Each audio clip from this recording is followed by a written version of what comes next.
What was the defense's case during this trial?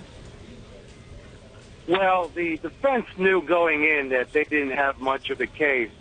They would consider it a success if they somehow could portray their client as more of a victim, somebody who was influenced by his older brother. And if they could use that and have the death penalty in this case not be applied, they would consider that a success. So that, I think, going in, that was their intention from the beginning. They really didn't have much of defense against the charges. And with 17 death penalty charges, 17 death penalty counts, it's not likely this jury is going to let this young man off the hook. Gene, what is the process now? You know, we are awaiting this news conference. What is the process for securing any kind of penalty from here? Well, listen, now it's going to be dueling aggravating and mitigating factors. In the death penalty phase, of course, the defense will try to introduce mitigating factors that they want the jury to consider.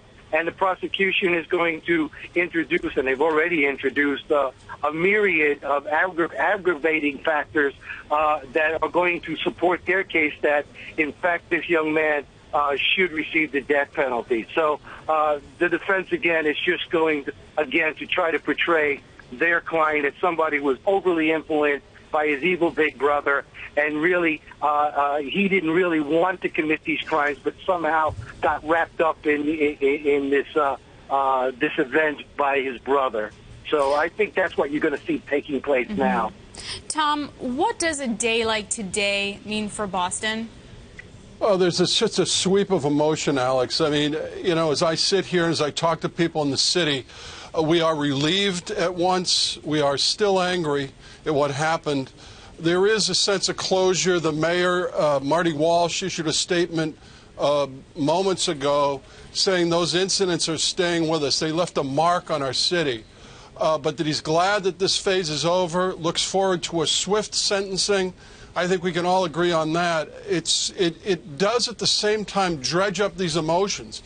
And I have to tell you, when I watch some of this evidence being trotted out again, the clothing of that little 8-year-old Martin Richard, it's the heartbreaking marks on these garments, the singeing. It just tears at you again. So I don't think we're ever going to get over this. But this certainly is a big step in the right direction. Gene, what happens if a death penalty is not secured? What happens to Tsarnaev then? Well, listen, he's going to spend the rest of his life in jail. That's a foregone conclusion. It's the only thing that's in question here is the application of the death penalty. And I agree that once those photos were introduced of the victims and their horrific injuries, that's something that's imprinted on the jury's mind. They can't dismiss that. And the sooner they get into the death penalty phase, the better, because that's going to stay fresh with the jury. And once the court allowed those photos to be introduced, and once the jury got to see those photos and to see the horrific injuries, there's nothing better to support a death penalty case than those photos and the memory of those horrific injuries. So I agree that